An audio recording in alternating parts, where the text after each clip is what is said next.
Hola, mi nombre es César Cifuentes, soy el profesor de Ciencias Naturales del programa de Educación de Adultos Flexible.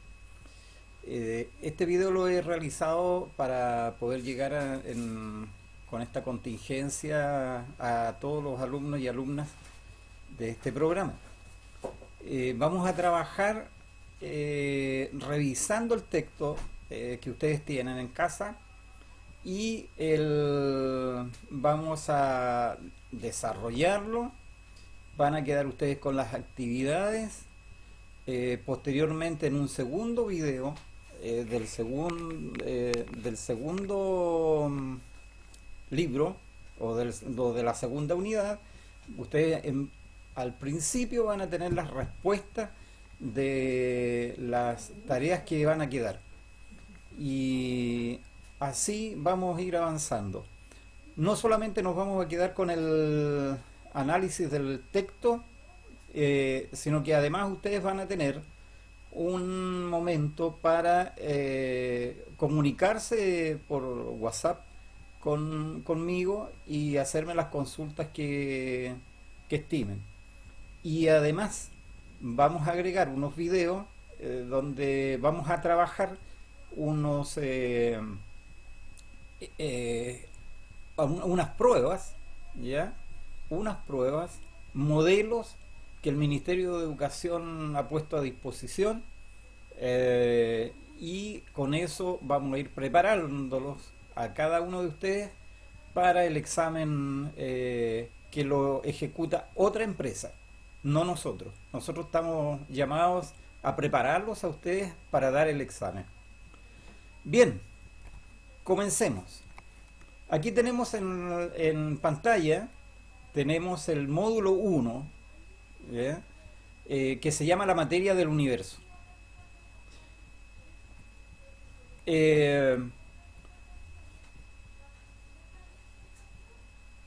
ver.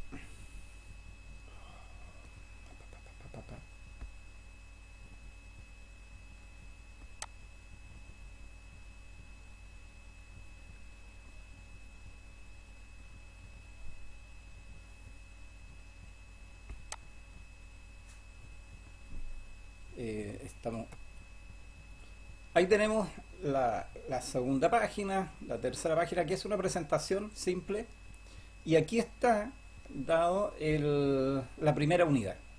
La primera unidad de este libro se llama El átomo y sus constituyentes. Vamos a aprender qué es lo que es el átomo, qué es el átomo, los modelos de átomo, ¿ya? Los que han habido un poco de historia en esto. Vamos a conocer el átomo, cómo se concibe el átomo en la actualidad, ¿ya? Cuál es el origen de la energía nuclear o atómica, como le llaman otros. Vamos a ver la estructura del núcleo atómico, ¿ya? Las propiedades de los elementos, los metales, los no metales, los gases nobles, y hay una síntesis, hay una tarea, y además en la próxima clase, como les decía, van a tener ustedes la resolución de las tareas que ustedes. Así que ustedes pueden ver, como vamos a comenzar en el otro video con la resolución de las tareas, entonces ustedes revisan ahí si lo que hicieron está bien o está mal, y así vamos avanzando. Las dudas y consultas que se generen, va a haber una instancia en la cual nosotros vamos a disponer para ustedes, donde se van a poder comunicar conmigo y hacerme las consultas. Avancemos. Estas son las otras dos unidades que trae el libro: el enlace químico y la emisión radiactiva. Comencemos por la primera. Este video solamente va a tener la primera unidad: el átomo y sus constituyentes. Bueno, en esta página lo que ustedes tienen es situarse en el tema, ¿ya? Algunas cosas, como por ejemplo el temor que causa la energía nuclear a raíz de que esta energía se usó en la Primera y Segunda Guerra Mundial para crear bombas, ¿ya? Y eso ha causado mucho miedo en la población y la gente le tiene miedo a la energía nuclear, pero en el tercer y cuarto párrafo ustedes van a encontrar que la energía nuclear no solamente se utiliza para fines bélicos, se utiliza en la medicina para curar cánceres, para prevenir algunas enfermedades. Y eso, en realidad, nadie lo dice, los usos pacíficos de la energía nuclear, y como no lo dicen y no lo fomentan, entonces la gente que se queda con la imagen terrorífica de la energía nuclear matando muchas personas. Además, en la agricultura, por ejemplo, acá en la zona nosotros cultivamos mucha cereza o arándano. Si nosotros queremos exportar esas cerezas y esos arándanos a China o a otros países del Asia, muy lejos nuestro, que obligatoriamente se deben ir en un container, en barcos, no, si nosotros ponemos, sometemos esa fruta a radiación nuclear, evitamos que se pudra y por lo tanto vamos a lograr que llegue al fin del mundo sana, exactamente igual como fue que la sacó el agricultor aquí en Yumbel. Entonces, los usos pacíficos de la energía nuclear están presentes en la agricultura, están presentes en la medicina y están presentes también en la industria. En la industria, un ejemplo, cuando por acá en la zona de Yumbel instalaron ductos para traer petróleo, gasoductos y oleoductos para traer desde Argentina petróleo y gas, ¿ya? Esos tubos había que soldarlos y debían quedar muy bien soldados para que no escapara el gas o el óleo que se iba a transportar por ahí. Eso se hace con un trazador radiactivo y que se pone por el interior del tubo y por la parte externa se detecta con un aparato especial, ¿ya?, la radiación. Si no hay radiación a través de la soldadura, significa que la soldadura quedó bien. Pero si el aparato detecta radiación, es porque esa soldadura quedó mala. De esa manera nos aseguramos en la industria, ¿ya?, el uso pacífico de la energía nuclear. Muy bien, continuemos. En esta página nos hablan de qué es el átomo, ¿ya? El átomo es la mínima parte a la cual se puede reducir un elemento químico o un elemento de la naturaleza. Si ustedes comienzan a descomponer un elemento como por ejemplo el hierro y lo comienzan a triturar, a lo mínimo que pueden llegar es a un átomo de hierro. Eso es el átomo. El átomo viene siendo, por eso lo grafican de este modo, como un ladrillo en una construcción. Es la mínima parte a la que se puede reducir un elemento. Ahora, para entender qué es el átomo y de qué está constituido, nosotros tenemos modelos. Y estos modelos son nada más que una representación gráfica, es un dibujo, porque no todos los átomos son iguales y el gráfico no siempre representa la forma como son los elementos, ¿ya? Yo puedo graficar un camión de un modo, un modelo de camión, pero ustedes saben que hay miles de modelos de camiones. Entonces, lo mismo pasa con el átomo. Podemos graficar un modelo atómico, pero ese dibujo no representa ningún átomo en particular. Los modelos atómicos. Bueno, vamos a comenzar con Dalton. Aquí en la página 13 ustedes tienen a Dalton, ¿ya? Este científico eh, comenzó a experimentar y llegó a estas conclusiones que ustedes tienen abajo en círculos. Que toda la materia está formada por átomos indestructibles, para empezar. Eso fue lo que él concluyó en esa época, con los medios que tenía para hacer investigación, concluyó eso. ¿Ya? Hoy sabemos que el átomo se puede destruir. Toda la materia, Dalton dijo que toda la materia estaba formada por átomos indestructibles. En segundo lugar, dijo que como conclusión que las diferentes sustancias que existen están formadas por átomos de diferentes masas, que están combinadas en proporciones definidas. ¿Ya? Es decir, que los átomos podían juntarse y unirse, distintos átomos, y formar algo. ¿Ya? Que existen sustancias que están hechas de un solo tipo de átomo, como por ejemplo el cobre. Una lámina de cobre, ¿ya? Está hecha solo de átomos de cobre, ¿ya? Pero el bronce, por ejemplo, que es una aleación, está hecha de átomos de diferentes elementos. Existen sustancias que están hechas por varios tipos de átomos unidos de acuerdo a proporciones de masa fija o definida.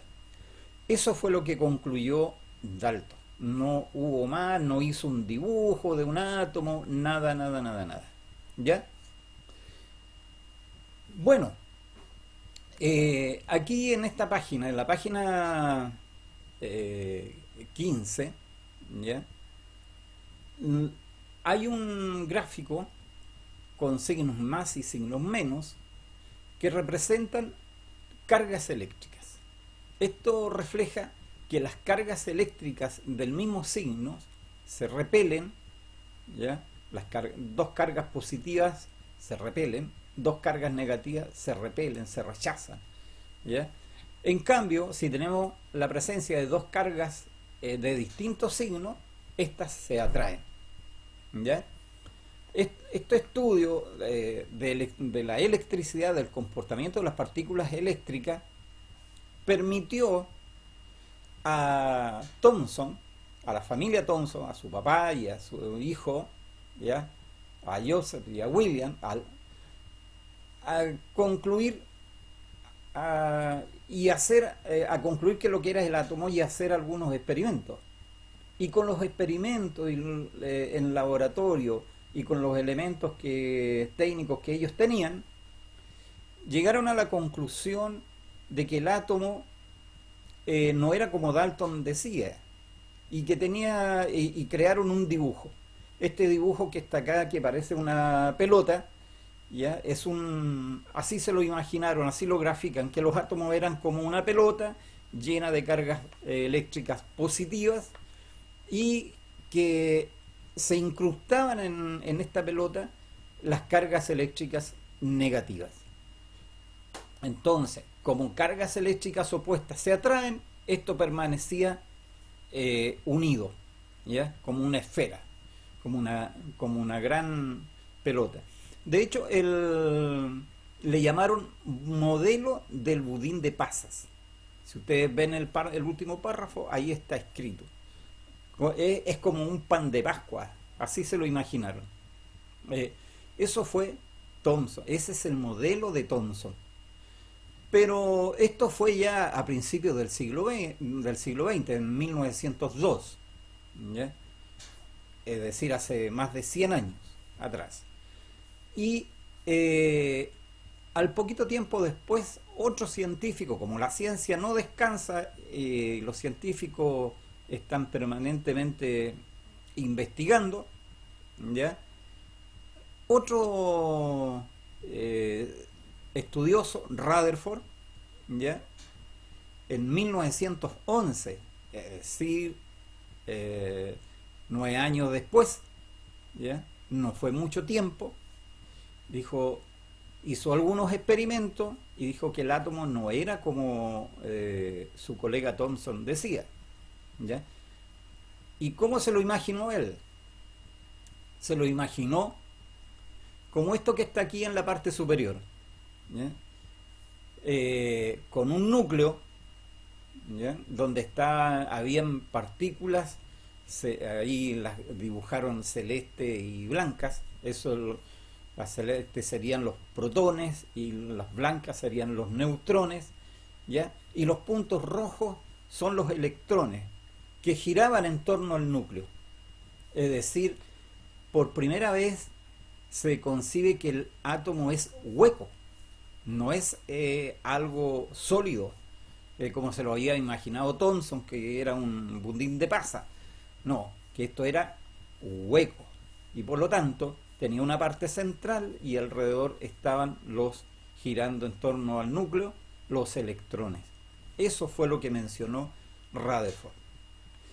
Luego vino otro científico en 1913, o sea, a un par de años de Rutherford, y dice que está de acuerdo que el átomo tiene un núcleo, que el átomo es hueco, ya confirma lo que Rutherford dijo, pero él agrega que los electrones giran en torno al núcleo en determinadas órbitas, ¿ya? Que no todos los electrones estaban desordenados, que los electrones giraban en determinadas órbitas y con determinadas cantidades. Entonces, diseñó el modelo atómico como lo que tenemos nosotros acá en la página 19, en la parte inferior de la página 19. Allí está el dibujo. ¿Eh? Bueno, eso ayudó mucho desde ahí pasó mucho tiempo hasta que llegamos al modelo atómico actual. ¿Qué aportan los estudios actuales de Heisenberg y Rödinger? No es relevante que recuerden los nombres de estas personas, ¿ya? Pero más bien concéntrense en el dibujo. ¿Qué dicen estos científicos actualmente? Dicen que el núcleo está formado por los protones, los neutrones, ¿ya? Que los electrones giran en torno al núcleo,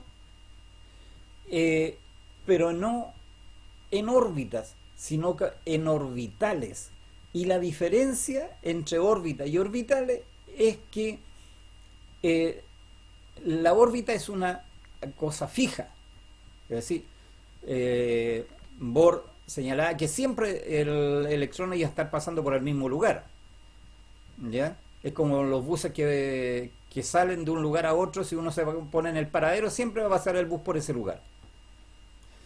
Los actuales científicos dicen que no, que los electrones, si bien es cierto, giran en torno al núcleo, pero están en orbitales, es decir, en zonas alrededor del núcleo, siempre la misma zona, pero en distintas direcciones. El orbital es un lugar donde probablemente donde existe la posibilidad de que pueda encontrarse un electrón. ¿Ya? Por lo tanto, si yo me gano en el paradero esperar el bus, es probable que lo encuentre, pero también puede que no pase por ahí. Sin embargo, está girando en torno al núcleo, pero en distintas direcciones, en una zona, ¿ya? Por eso que le llamaron orbitales, ¿ya? No son fijas. En la página 22 ustedes tienen la primera tarea.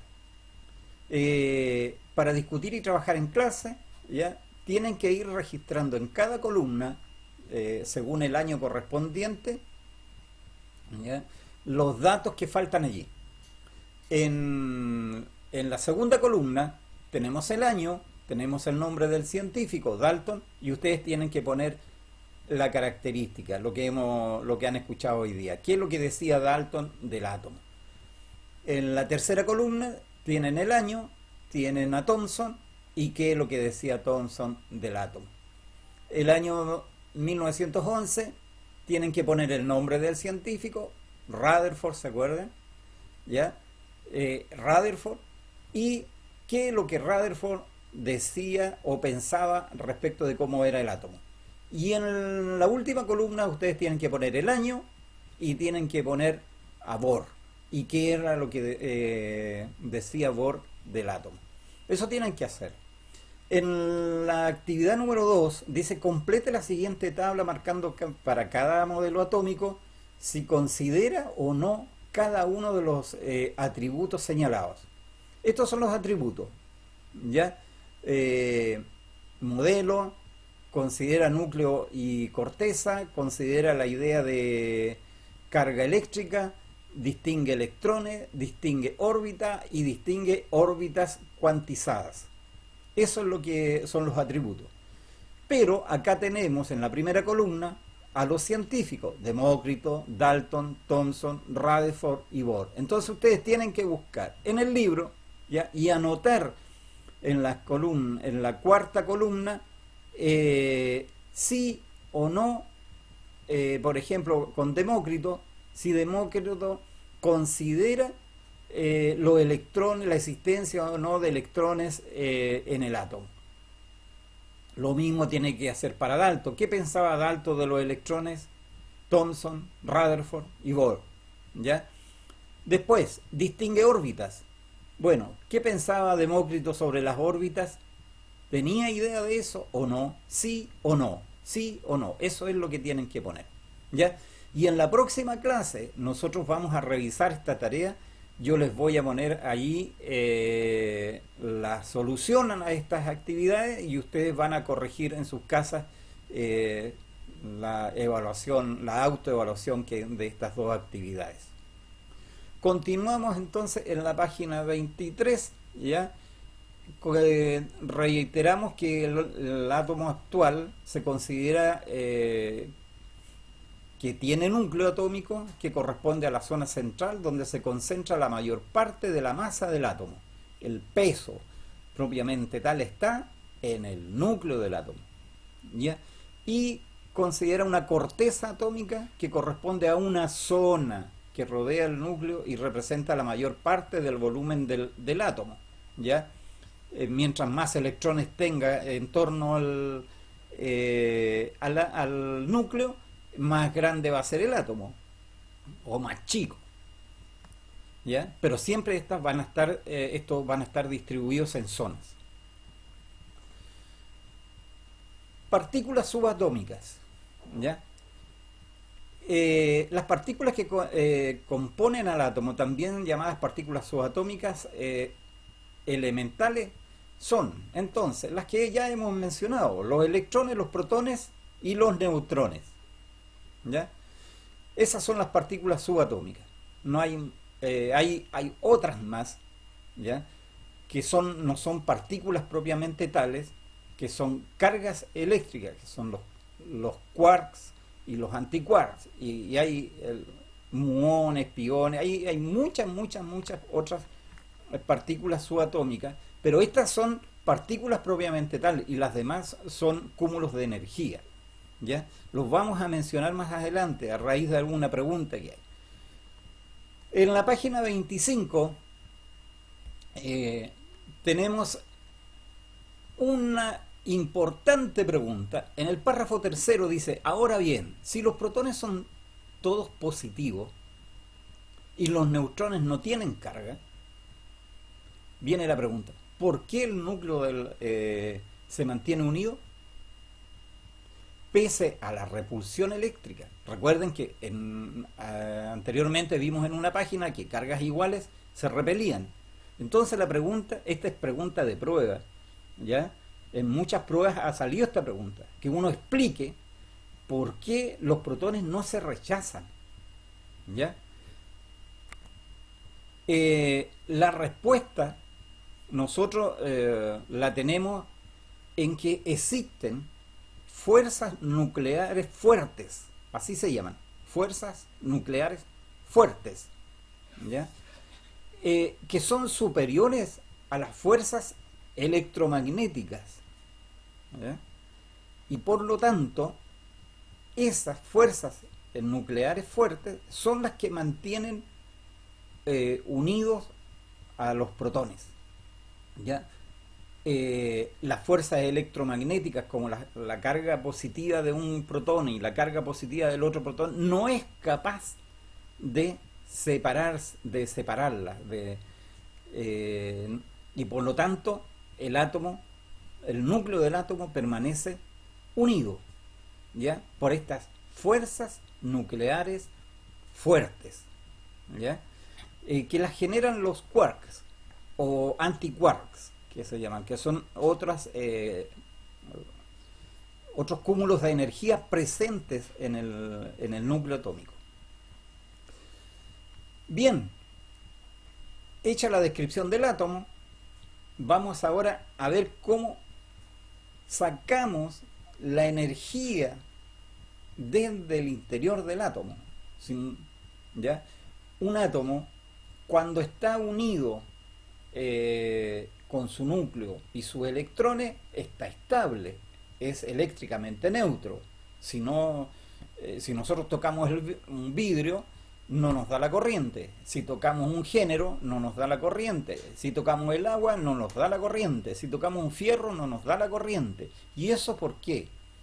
Porque los átomos que constituyen a estas sustancias son neutras, están en equilibrio, ¿ya? Pero cuando nosotros dividimos el núcleo atómico, separamos los neutrones de los protones y los protones entre sí, los separamos, los dividimos, ¿ya? Se libera toda una energía enorme en forma de luz y calor. Se genera una explosión. Y este efecto fue el que usaron para crear las bombas atómicas. Hicieron fisión nuclear. La palabra fisión significa división. Entonces, cuando yo genero fisión nuclear, origino energía luminosa, energía calórica y energía radiante. Entonces, se ve una gran luz, se ve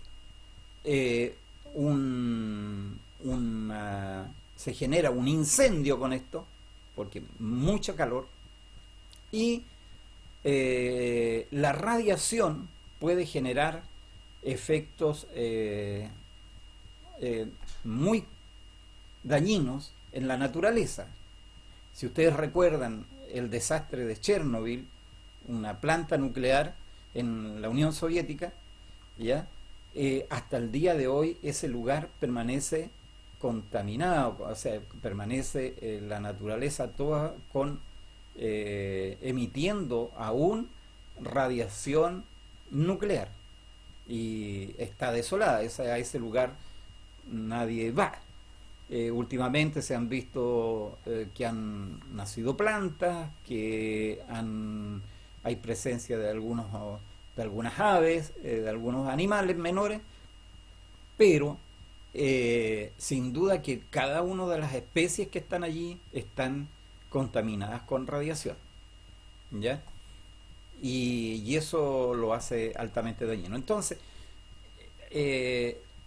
la fisión nuclear genera estas cosas: luz, calor y radiación, ¿ya? Pero al revés, si nosotros generamos la unión, al revés ahora, la unión de los protones, lográramos la unión de los protones con los neutrones, ¿ya? Y los electrones, entonces nosotros generaríamos el mismo efecto. Esta situación se llama fusión nuclear, y es lo que ustedes observan que ocurre en el Sol. Todas las estrellas que se ven en la noche y nuestro Sol es producto de una fusión nuclear. Allí se está generando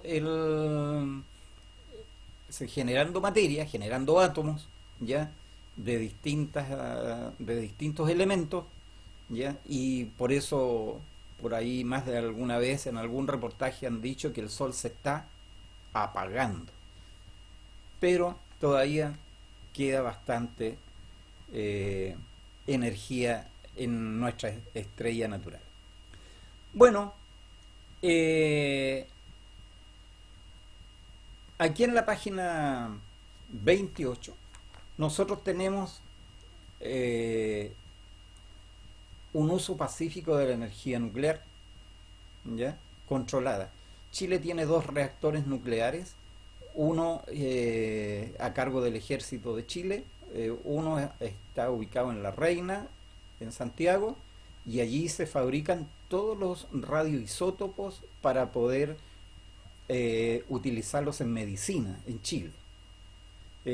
Siempre que ustedes van a tomarse una radiografía o un electro, un escáner, ya en el escáner, para tomarse un escáner primero le inyectan o le dan a beber un radioisótopo.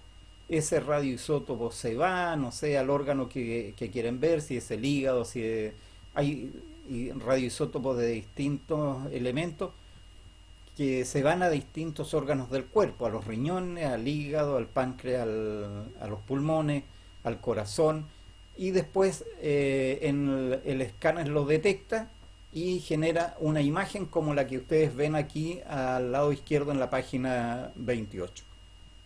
¿Ya? Esos son los radioisótopos.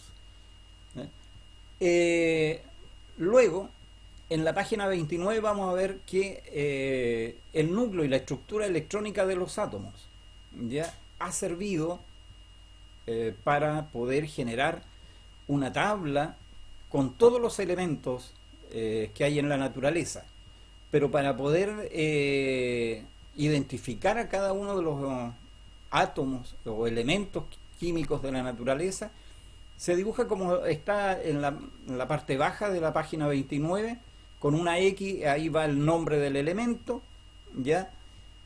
Una letra A y una letra Z, que representa, la A es el número másico y denota el número de nucleones, es decir, cuántos protones y neutrones tiene este elemento, ¿ya? Eso simboliza la A, que está en la parte superior, y la Z simboliza la cantidad de protones que tiene este elemento, ¿ya? Aquí tienen un ejemplo, el cloro. El cloro tiene nucleones, se le llama a toda la suma de protones y neutrones, esos son los nucleones, ¿ya? Tiene número másico 35, ¿ya? Y tiene 17.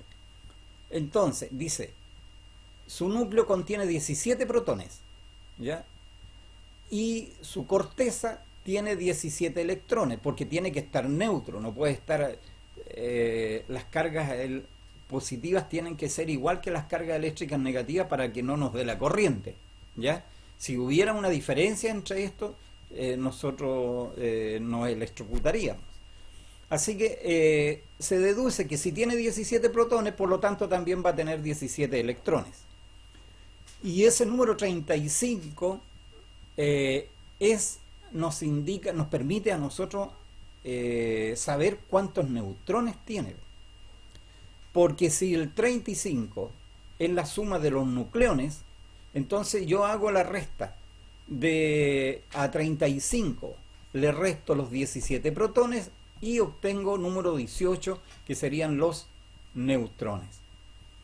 De esa manera nosotros podemos revisar la tabla periódica, que es la que está aquí en la página 32, ¿ya?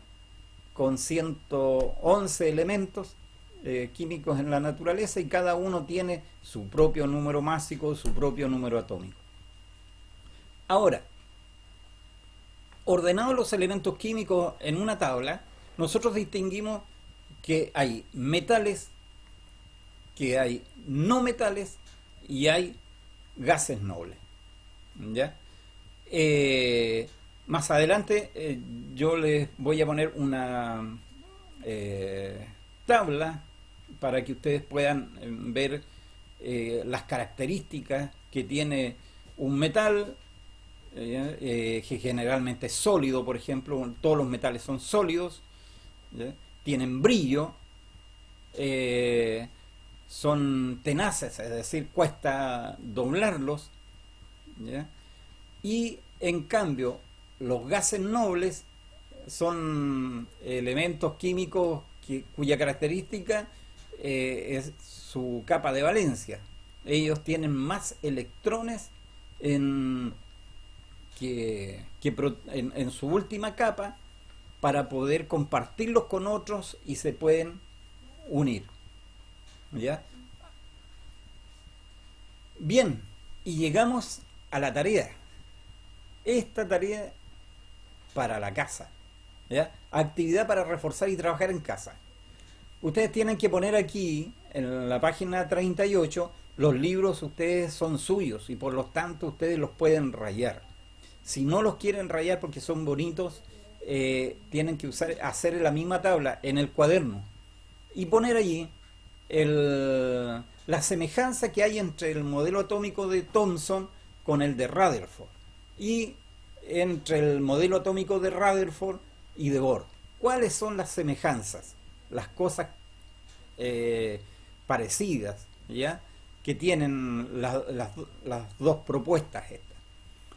Y en la parte baja tienen que poner las diferencias, en qué se diferencian una de otra, ¿ya? Y en la número 2 dice explique con sus propias palabras cómo es el modelo actual del átomo. En la prueba que ustedes van a dar para aprobar el primero y segundo medio, el requisito es que sepan redactar y por lo tanto se les pide este tipo de preguntas, ¿ya? Abiertas, donde ustedes tienen que escribir.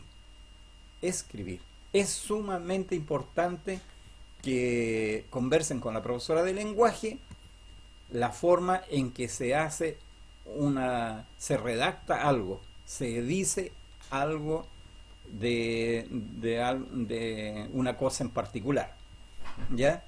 Y recuerden que siempre las oraciones, para que sean completas, tienen sujeto, verbo y predicado. Es lo que yo les puedo adelantar para que puedan redactar y la idea se pueda entender. La última página que tienen aquí es la síntesis de la unidad. La síntesis, todo lo que hablamos, todo lo que hablé y les expliqué está aquí en esta página. Ahí está el dibujo del átomo de Thomson, de Rutherford, de Bohr y el átomo actual, ¿ya? Y están líneas que unen los conceptos. Este es un mapa conceptual, es un mapa conceptual y que resume toda la materia de esta unidad. Muchas gracias.